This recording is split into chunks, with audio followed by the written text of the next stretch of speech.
Veeru academy के इस YouTube channel पर आप सभी साथियों का स्वागत है डियर। बात करेंगे बीएड की जो मुश्किलें हैं वो लगातार बढ़ रही हैं। तमाम राज्यों से बीएड को लगातार झटका मिल रहा है। किस तरीके से बीएड और डीएलएड के जो अभ्यर्थी हैं वो लगातार आमने सामने आ रहे हैं, किस तरीके से आपस में लड़ रहे हैं माननीय सुप्रीम कोर्ट के जजमेंट के बाद। आखिरकार एनसीटी के द्वारा बनाए गए इस गजट से किस तरीके से बीएड और डीएलएड के अभ्यर्थियों में टकराव की स्थिति है, पूरी तरीके से बात करेंगे। क्या कुछ होने वाला है, पूरी तरीके से आपको कंप्लीट एनालिसिस कराएंगे। लेकिन आगे बढ़ने से पहले जितने लोग चैनल पर पहली बार विजिट कर रहे हैं सब्सक्राइब करके बेल आइकन प्रेस कर लीजिए। डियर, आपकी स्क्रीन पर सबसे पहली जो अपडेट लगी हुई है वो दरअसल छत्तीसगढ़ की शिक्षक भर्ती से जुड़ी लगी हुई है। जैसा कि आप जान रहे हैं, छत्तीसगढ़ में 6000 पदों पर प्राथमिक शिक्षक भर्ती हो रही थी। वहां पर बीएड के अभ्यर्थी भी पूरी तरीके से पार्टिसिपेट किए थे इस एग्जाम में और काउंसलिंग इत्यादि चल रही थी। लेकिन तभी ऐन वक्त पर माननीय सुप्रीम कोर्ट द्वारा जजमेंट आता है, बीएड को प्राथमिक लेवल से बाहर कर दिया जाता है। उसके अगेंस्ट डीएलएड के जो अभ्यर्थी थे उन्होंने तुरंत छत्तीसगढ़ में हाईकोर्ट का रुख किया और बीएड के अगेंस्ट रिट डलवा दी कि माननीय सुप्रीम कोर्ट के द्वारा इनको बाहर कर दिया गया है, तो इनको शिक्षक भर्ती से बाहर किया जाए, इनकी काउंसलिंग इत्यादि तत्काल रोकी जाए। और बिलासपुर हाईकोर्ट के द्वारा कहीं ना कहीं बीएड अभ्यर्थियों को पूरी तरीके से भर्ती में स्टे कर दिया गया, होल्ड कर दिया गया, इनकी काउंसलिंग रोक दी गई और केवल डीएलएड की जो काउंसलिंग है, नियुक्ति प्रक्रिया है, वो केवल स्टार्ट की गई है। इस संदर्भ में जो बीएड के अभ्यर्थी हैं वो मुख्यमंत्री को ज्ञापन दे रहे हैं। कल उप मुख्यमंत्री टी सिंहदेव जी से उन्होंने मुलाकात भी की थी छत्तीसगढ़ में। वहां पर भूपेश बघेल जी मुख्यमंत्री हैं और सिंहदेव जी से उन्होंने बताया था कि नोटिफिकेशंस पहले का है, जब जजमेंट नहीं आया था, हमको इंक्लूड कीजिए इस भर्ती में। लेकिन उन्होंने कहा कि हम हाई कोर्ट या सुप्रीम कोर्ट से बड़े नहीं हैं, हम आपको इंक्लूड नहीं कर सकते जब तक माननीय कोर्ट के द्वारा स्पष्ट स्थिति नहीं की जा रही है। हालांकि इस तरीके से आप देख रहे हैं, ये पूर्व में कहीं ना कहीं नोटिफिकेशन आया था जजमेंट के पहले, तो निश्चित तौर पर अब यहाँ से अगर जजमेंट बीएड के अगेंस्ट जाता है तो अन्य राज्यों के लिए एक मिसाल बनेगा, जहां पर बीएड के अभ्यर्थी पूरी तरीके से जॉब कर रहे हैं उन पर भी इफेक्ट पड़ेगा।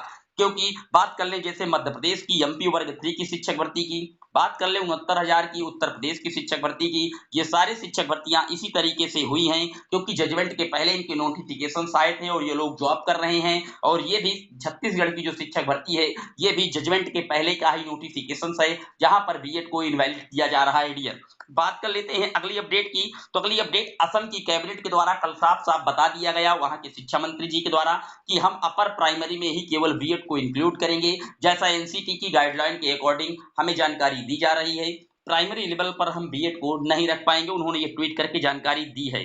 बात कर लेते हैं अगली अपडेट की। तो अगली अपडेट हिमाचल प्रदेश से जुड़ी हुई है। हिमाचल प्रदेश में शिक्षक भर्ती हो चुकी है, यहाँ पर बीएड और डीएलएड के अभ्यर्थी पूरी तरीके से नियुक्त हो चुके हैं। लेकिन डीएलएड के अभ्यर्थियों ने बीएड के अगेंस्ट मोर्चा खोल दिया है और वहां पर जो जॉब कर रहे हैं उनके अगेंस्ट रिट लगा दी गई है कि माननीय सुप्रीम कोर्ट के द्वारा जब इनको इनवैलिड कर दिया गया है तो इनको बाहर का रास्ता दिखाइए। इस संदर्भ में आप देख सकते हैं आपकी स्क्रीन पर कहीं ना कहीं जो हाईकोर्ट के द्वारा एक रिट लगाई गई हिमाचल प्रदेश में डीएलएड की तरफ से। फिलहाल देखने वाली बात यह होगी कि कोर्ट जो नियुक्ति कर रहे हैं बीएड के अभ्यर्थी उनके पक्ष में या विपक्ष में किस तरफ फैसला लेता है, ये कोर्ट के आदेश के आने के बाद ही स्पष्ट हो पाएगा। तो आप देख रहे हैं लगातार हर राज्यों में बीएड के अगेंस्ट डीएलएड का जो मोर्चा है वो खोला जा रहा है। हालांकि एनसीटी ने अभी तक क्लियरेंस नहीं दिया, कोई नोटिस नहीं जारी की सभी राज्यों की कि माननीय सुप्रीम कोर्ट का जो जजमेंट आया है उसको आपको तत्काल लागू करना है या नहीं। लेकिन एनसीटी ने अपनी वेबसाइट पर उस जजमेंट को केवल और केवल अपलोड कर दिया है, क्लियरेंस या वेरीफाई अभी तक राज्यों को नहीं कराया है। बात कर लेते हैं बिहार की शिक्षक भर्ती की। शिक्षक भर्ती पूरी तरीके से संपन्न हो गई, बीएड के अभ्यर्थियों ने भी इसमें परीक्षाएं दी हैं। लेकिन आप देख सकते हैं सिर्फ 1 से 5वीं कक्षा के बीएड अभ्यर्थियों का परिणाम सुप्रीम कोर्ट के आदेश के बाद ही आएगा। जैसा कि आप जानते हैं कि सुप्रीम कोर्ट का आदेश आ गया है, लेकिन बिहार की शिक्षक भर्ती में जो मामला डीएलएड के अभ्यर्थियों ने इनको रोकने के लिए लगवाया है वो कहीं ना कहीं कल सुना जाएगा 28 अगस्त को। लेकिन पूरे विज्ञापन को कहीं ना कहीं चैलेंज कर दिया गया है। आप देख सकते हैं अगली ही कड़ी में टीईटी शिक्षक संघ शिक्षक भर्ती परीक्षा रद्द कराने की मांग करेगा। और कहीं ना कहीं आप देख सकते हैं जो शिक्षक भर्ती परीक्षा 24 से 26 अगस्त के बीच कराई गई है, अब इस परीक्षा को ही रद्द कराने की मांग की जा रही है क्योंकि यहाँ पर जो विज्ञापन निकालने के बाद कई संशोधन किए गए हैं, ऐसा इनकी मांग है। और इसकी जो सुनवाई है वो 29 अगस्त को होनी है इस शिक्षक भर्ती को रद्द करवाने की, और 28 अगस्त यानी कि कल बिहार में बीएड को इनवैलिड कराने की सुनवाई होनी है। तो आप देख सकते हैं पूरी तरीके से जो मामला है वो काफी ज्यादा पेचीदा है।